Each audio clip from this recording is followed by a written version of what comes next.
acompanha a partir de agora o Bahia Record. A gente começa esta edição falando das duas chacinas que vitimaram 9 pessoas em apenas uma semana aqui em Salvador. Hoje foram enterrados os corpos de 3 dos 5 mortos no bairro da Caixa d'Água. Família e amigos se despediram com dor e tristeza. Flávio Henrique Santos de Santana tinha 23 anos e era arquivista em uma transportadora de Salvador. Filho mais velho de Dona Selma, ele deixou também 2 filhos pequenos. O menino já está percebendo que aconteceu alguma coisa com o pai dele, que ele perguntou. Minha avó, mataram meu pai, papai está morto. Ele perguntou. A gente não pôde esconder, ele tem 5 anos, mas a gente não pôde esconder, porque ele viu a conversa do Navel, ele estava olhando, ele estava percebendo o choro. E a menina está se voando, a menina de 3 anos, Evelyn. Flávio foi uma das 5 vítimas da chacina que ocorreu na madrugada desta quinta-feira no bairro da Caixa d'Água. Outras 3 foram enterradas na manhã desta sexta.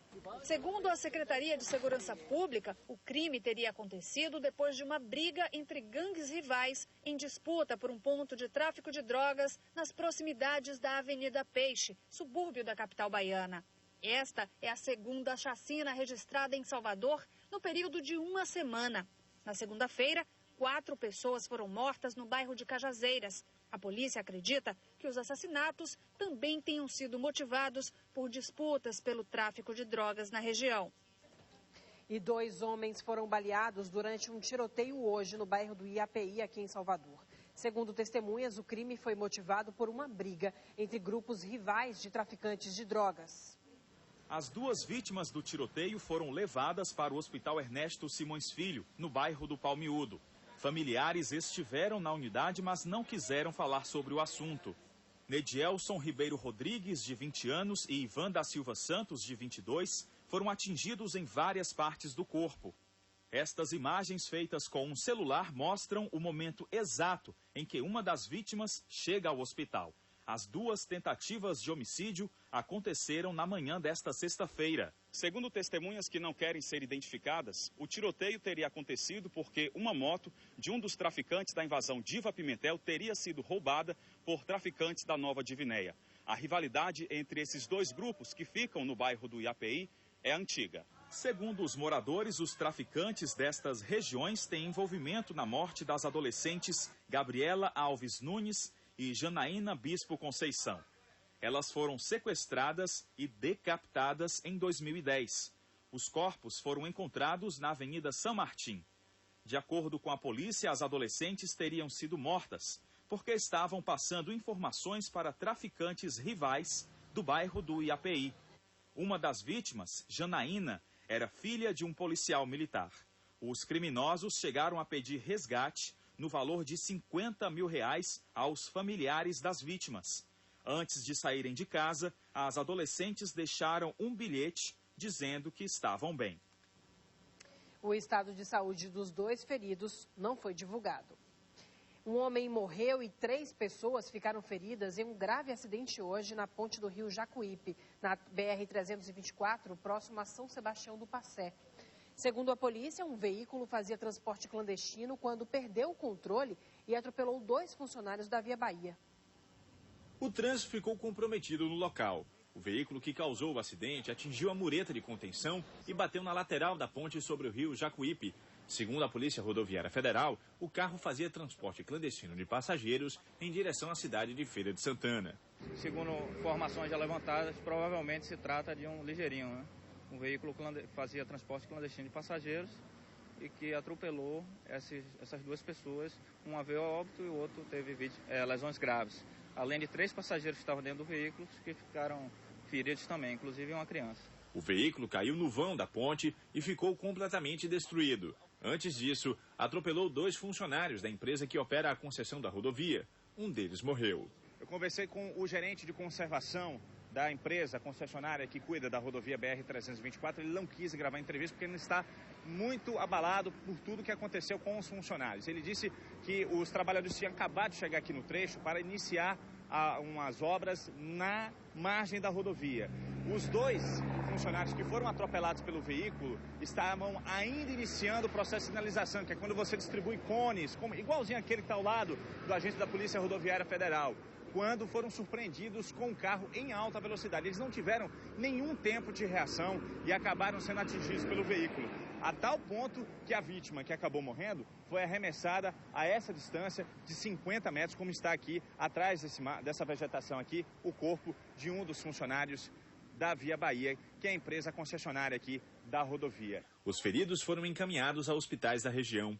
O motorista que provocou o acidente fugiu. Representantes da concessionária da rodovia fotografaram e anotaram observações do local do acidente. Ninguém da empresa quis gravar a entrevista. A Polícia Civil vai investigar o caso. O condutor do referido veículo fazia transporte remunerado de passageiro e evadiu do local, né? Não solicitou socorro. Somente por isso ele já infringiu aí a lei e vai responder na justiça por isso. Além do homicídio, né? Que houve um óbito também no local.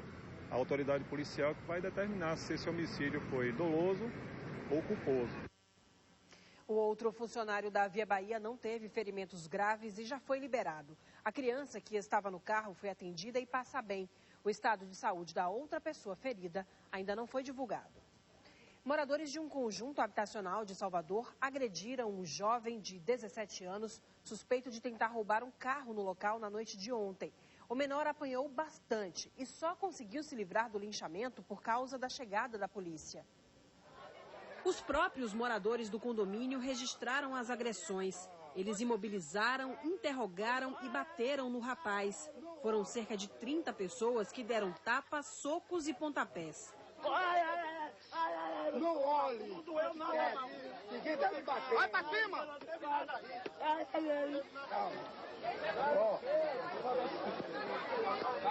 Olha pra cima, espelha a cabeça dele! A tentativa de linchamento foi no conjunto Colinas de Pituaçu. A sessão de pancadaria só terminou com a chegada da polícia.